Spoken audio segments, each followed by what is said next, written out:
Assalamualaikum warahmatullahi wabarakatuh. Selamat siang. Perkenalkan kami dari kelompok 11 akan mempresentasikan perubahan budaya, difusi, akulturasi, dan asimilasi. Pertama-tama izinkan kami memperkenalkan diri. Saya Amelia Nurfatika Sari dengan NIM 22204241006 dan rekan saya. Saya Alun Melikusuma dengan NIM 22204241007. Saya Satria Prayogo dengan NIM 22204241003. Dan saya Firman Maulana Azhar dengan NIM 22204241032. Yang pertama akan dijelaskan oleh rekan saya Satria Prayogo. Baik, perubahan budaya. Perubahan budaya lebih mengacu pada sebuah perubahan dalam tata sosial dalam masyarakat. Perubahan budaya termasuk juga dalam perubahan lingkungan, lembaga, perilaku, dan hubungan sosial yang terjadi dalam masyarakat. Faktor dan aspek perubahan sosial budaya. 1. Adanya penemuan baru dalam sosial budaya. Dalam kehidupan bermasyarakat akan banyak menemui berbagai macam budaya, entah itu dari budaya asing maupun budaya kita sendiri. Hal ini disebabkan karena terjadi banyak penemuan budaya baru di lingkungan masyarakat sekitar. 2. Banyaknya jumlah penduduk yang mempengaruhi. Seperti yang kita tahu, bahwasanya Indonesia salah satu negara yang memiliki jumlah penduduk yang cukup besar.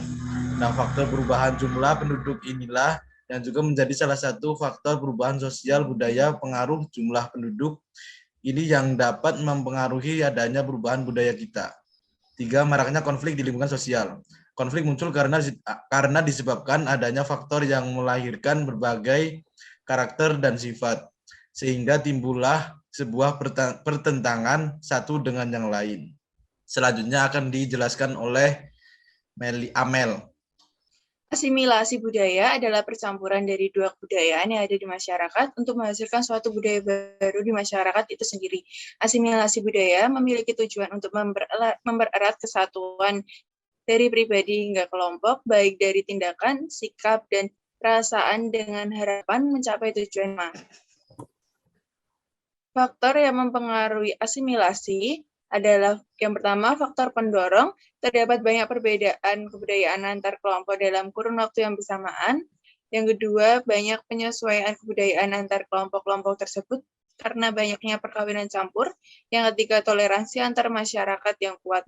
Faktor penghambatnya, yang pertama munculnya rasa takut pada kebudayaan baru yang muncul. Yang kedua, kurangnya pengetahuan dan eksplor terhadap budaya baru. Yang tiga, munculnya diskriminasi antar kelompok yang terdampak. Contoh dari asimilasi budaya yang sering kita temui yaitu penggunaan baju koko. Hal itu terjadi karena percampuran budaya Melayu, Indonesia, dan Tiongkok pada saat kegiatan perdagangan luar negeri pada zaman penjajahan. Yang selanjutnya akan dijelaskan oleh rekan saya Firman. Selanjutnya perubahan budaya yaitu akulturasi. Akulturasi adalah pencampuran dua kebudayaan atau lebih sehingga membentuk kebudayaan yang baru tanpa menghilangkan ciri khas kebudayaan itu sendiri. Faktor-faktor dari akulturasi terdapat faktor pendorong yaitu berkembangnya pendidikan, sikap menghargai antar budaya, menoleransi budaya lain, dan terdapat masyarakat yang heterogen. Sedangkan faktor penghambat dari akulturasi yaitu melambatnya ilmu pengetahuan, masyarakat yang bersikap tradisional, masyarakat masih memegang adat, dan anggapan buruk terhadap hal-hal baru. Contoh dari akulturasi budaya yaitu lagu Latih oleh Virginius. Karena lagu ini diproduksi dengan perpaduan unsur EDM, musik modern, dan gamelan Jawa. Selanjutnya, materi difusi akan dijelaskan oleh rekan saya, Meli. Baik, yang terakhir adalah difusi. Difusi adalah penyebaran ciri budaya antar individu dalam satu tempat ke tempat lainnya, baik dalam satu budaya atau dari satu budaya ke budaya lain.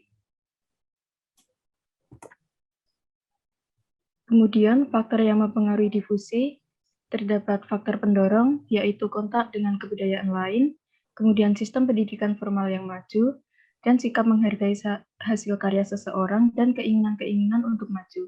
Kemudian terdapat faktor penghambat yang mempengaruhi difusi, yaitu perkembangan ilmu pengetahuan yang terlambat, dan rasa takut akan terjadinya kegoyahan pada integrasi kebudayaan.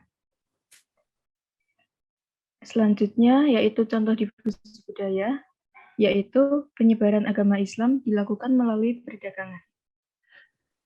Lalu selanjutnya kami akan menjelaskan tentang analisis wujud kebudayaan dari salah satu contoh perubahan budaya yaitu akulturasi.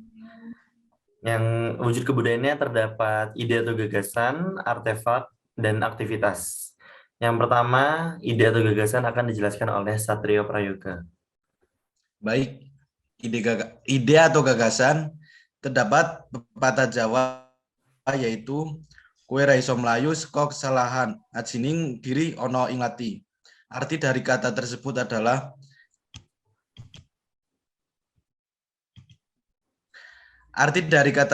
adalah kamu tidak bisa lari dari kesalahan, harga diri seseorang ada pada lidah atau kata-katanya. Pepatah ini merupakan peribahasa bahasa Jawa yang secara lengkap berbunyi ajining diri dumunung ono ing lati, ajining rogo ono ing busono. Arti dari peribahasa tersebut adalah harga diri terlihat dari tutur kata, kehormatan badan dilihat dari pakaian yang kita kenakan. Aktivitas lagu ini diproduksi dengan perpaduan musik EDM dan gamelan Jawa. Selain itu, nuansa tradisional terdapat seperti tarian jaipong, atraksi debus, kuda lumping, dan penggalan lirik berbahasa Jawa. Dan permainan wayang dilakukan oleh dalang pun juga terdapat dalam video klip Lati, sehingga sangat terlihat jelas unsur akulturasi pada lagu ini. Selanjutnya, yang terakhir terdapat wujud kebudayaan artefak, yaitu terdapat kuda lumping, wayang kulit, dan baju adat. Merci beaucoup. Merci beaucoup. Merci beaucoup. Terima kasih teman-teman untuk waktunya.